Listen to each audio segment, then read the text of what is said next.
শেষ হয়েছে Dhaka premier division cricket লিগের ৮ম রাউন্ড।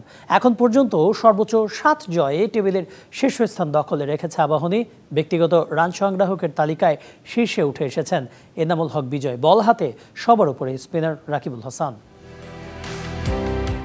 জাতীয় দলে ফেরার মঞ্চ হিসেবে ডিপিএলকে বেছে নেন পাইপলাইনে থাকা ক্রিকেটাররা। মাঠের পারফরমেন্সে উজাড় করে দেন নিজেদের সেরাটা। ঢাকা প্রিমিয়ার ডিভিশন ক্রিকেট লিগের এবারের আসরেও আলাদা করে নজর কেড়েছেন নাইম শেখ, রাকিবুল হাসানরা।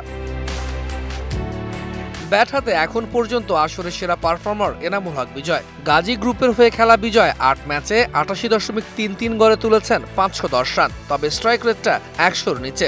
সমান ম্যাচে ৪৯১ নিয়ে দুয়ে থাকলেও আলোচনাটা বেশি হচ্ছে নাইম শেখকে নিয়ে। গেল ২ বছরে ধারাবাহিক পারফরমেন্সের সাথে মারকুটে স্টাইল মূলত জাতীয় দলে ফেরার রাস্তাটা সুগম করেছে এই বাঁহাতি ব্যাটারের।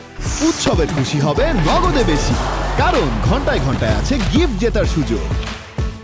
৮ ম্যাচে ৪৩০ রান নিয়ে টিনে রয়েছেন ইমরুল কায়েস। ৪০০-র ওপর রান রয়েছে পারভেজ ইমন ও নুরুল হাসান সোহানেরও। বল হাতে এখন পর্যন্ত সবার উপরে আছেন আবাহনীর তরুণ তুর্কি রাকিবুল হাসান। ৮ ম্যাচে ১৭ উইকেট তার নামের পাশে।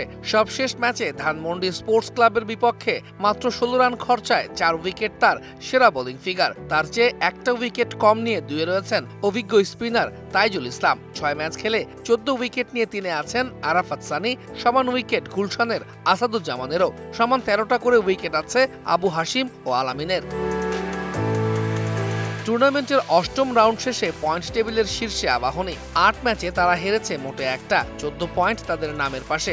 সমান ৬ জয়ে ১২ পয়েন্ট করে রয়েছে গাজী গ্রুপ ক্রিকেটার্স ও মোহামেডানের। তবে রান রেটে এগিয়ে থাকায় দুয়ে রয়েছে গাজী গ্রুপ, ১০ পয়েন্ট নিয়ে ৪-এ রয়েছে প্রাইম ব্যাংক। সমান পয়েন্ট অগ্রণী ব্যাংক ক্রিকেট ক্লাবেরও। তৌহিদুল ইসলাম, ডিবিসি নিউজ ডেস্ক।